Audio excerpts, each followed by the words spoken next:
Ya, assalamualaikum warahmatullahi wabarakatuh. Ketemu lagi di channel Teras Napis. Baik teman-teman, pada kesempatan kali ini kita akan mencoba membuat media tanam yang baik, yang subur untuk semua jenis tanaman. Perlu diketahui, ada beberapa ciri bahwa media tanam itu subur atau bagus. Syarat yang pertama, media tanam itu gembur. Kemudian yang kedua, mengandung nutrisi yang bisa diserap oleh tanaman. Dan yang ketiga, pH-nya itu netral.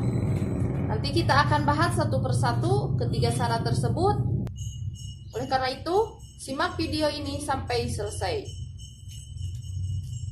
Yang pertama, media tanam itu harus gembur. Apa yang dikatakan gembur? Gembur itu mengandung porositas yang tinggi sehingga air yang kita siramkan ke media tanam itu tidak menggenang atau tidak lama mengendap di dalam media tanam, tetapi air hanya melewat kemudian cepat keluar atau meninggalkan media tanam, utamanya media tanam yang kita gunakan di pot atau di polybag. Seperti ini teman-teman, ini ada contoh media tanam yang gembur. Kita kepal, tetap sangat mudah untuk untuk tidak menggumpal. Berbeda kalau kita hanya menggunakan media tanam tanah seperti ini. Tanah kalau kita kepal seperti ini, dia menggumpal dan sangat susah untuk kita gemburkan kembali seperti ini. Nah, inilah fungsinya kita mencampur beberapa bahan membuat media tanam itu seperti untuk gembur. Oleh sebab itu, pada kali ini kita akan mencampurkan, tetap ya, karena media tanam yang utama itu kita gunakan tanah. Namun untuk membuat teksturnya itu gembur, di sini saya menggunakan ini. Yang pertama, ini ada sekam bakar atau arang sekam. Ini gunanya untuk menambah gembur tanah. Selain itu juga ada komposisi yang bagus yang dibutuhkan oleh tanaman dalam arang sekam ini. Seperti yang telah saya jelaskan dalam video perbedaan sekam mentah, sekam bakar atau sekam fermentasi. Kemudian selanjutnya saya juga tambahkan ini sekam. Teman-teman, kalau misalnya punya sekam bakar juga nggak apa-apa, sekam bakar aja bisa, atau hanya menggunakan sekam mentah juga bisa. Teman-teman tinggal pilih di mana yang teman-teman punya. Nah, ini adalah fungsi dari penambahan sekam bakar dan sekam mentah, yaitu membuat media tanam gembur seperti itu. Kemudian yang kedua tadi, kriteria media tanam dikatakan subur itu mengandung nutrisi yang dibutuhkan oleh tanaman. Pada kesempatan ini, untuk mendapatkan kriteria yang kedua itu, saya menambahkan ini teman-teman, kohe, kotoran hewan ya teman-teman. Di sini di dalam kotoran hewan ini berbagai zat makro dan mikro yang dibutuhkan oleh tumbuhan itu sudah terkandung seperti NPK. Jadi sebagai cadangan nutrisi yang akan diserap oleh tanaman, kita menambahkan kohe. Saya gunakan ini kohe, kotoran hewan kambing. Untuk kriteria yang ketiga, pH tanah harus netral, mendekati 7, bisa di 5 sampai 6. Utamanya itu harus 7 ya teman-teman, karena pH netral ini, kondisi tanah yang mempunyai pH netral itu menyebabkan si tanaman nanti akan sangat mudah menyerap nutrisi yang ada. Jadi si akar tanaman akan optimal menyerap nutrisi yang ada di media tanam kalau pH tanahnya itu dalam kondisi netral. Selain itu, kondisi pH netral itu juga biasanya tidak disukai oleh jamur atau hama yang bisa menyerang tanaman, karena biasanya jamur atau hama itu menyukai kondisi yang asam-asam seperti itu. Nah, untuk mendapatkan kondisi yang seperti itu, biasanya saya menambahkan kapur dolomit teman-teman. Kapur dolomit yang seperti ini penambahannya sedikit saja, cukup ditaburkan aja seperti ini teman-teman. Untuk komposisi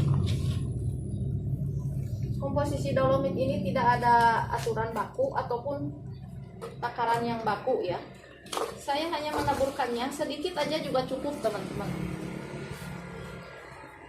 Baik teman-teman, itulah beberapa komposisi yang digunakan dalam membuat media tanam yang subur atau bagus teman-teman. Dari semua yang tadi saya sebutkan komposisinya ini tidak ada aturan baku. Tapi kalau kebanyakan itu orang-orang menyebutkan aturannya tanah 1, sekam 1, kohe juga 1. Tetapi ini tidak ada ukuran yang baku teman-teman. Yang penting tadi 3 kriteria tadi terpenuhi, gembur. Dengan penambahan sekam ini diharapkan bisa gembur, kemudian dengan kohe nanti nutrisinya juga tercukupi, dan untuk penambahan dolomit itu membuat pH tanah netral seperti itu. Komposisinya tidak ada komposisi yang baku.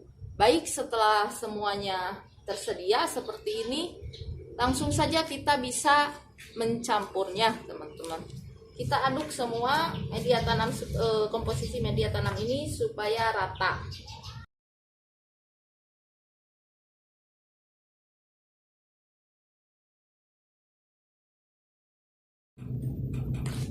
Baik teman-teman, setelah dicampur inilah hasilnya. Tanah yang tadinya dikepalkan menggumpal sekarang dikepalkan tidak menggumpal lagi ya teman-teman. Dan ini ciri-cirinya tanah yang gembur.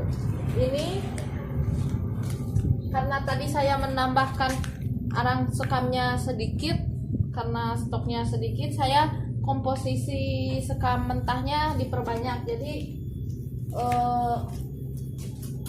tidak terlalu hitam. Tapi ini tak masalah ya teman-teman. Tapi kalau teman-teman punya stok arang sekam yang banyak, sebaiknya menggunakan komposisi arang sekam yang lebih banyak, lebih bagus itu ya teman-teman. Baik, untuk selanjutnya ini bisa langsung kita simpan di polybag. Nah, untuk media tanam yang barusan saya buat ini rencananya saya akan digunakan untuk menanam cabai rawit dan tomat. Oleh sebab itu kita akan memasukkannya langsung ke polybag teman-teman, dan nanti sambil menunggu siap pindah tanam semaian tomat dan semaian cabai rawitnya, nanti kita fermentasi aja media tanam ini yang ada di polybag nanti, sambil kita menunggu semaian cabai rawit dan tomatnya itu pindah tanam. Kenapa saya tambahkan dengan fermentasi? Karena dengan proses fermentasi menyebabkan media tanam ini lebih bagus lagi. Seperti ini bisa langsung digunakan juga teman-teman, tapi sambil menunggu karena ada waktu saya akan memfermentasinya nanti di polybag. Baik teman-teman, ini dia media tanam yang barusan kita buat dan sudah ada di polybag semuanya ya teman-teman. Untuk proses fermentasinya kita bikin di lain video ya teman-teman. Terima kasih telah menonton sampai selesai. Wassalamualaikum warahmatullahi wabarakatuh.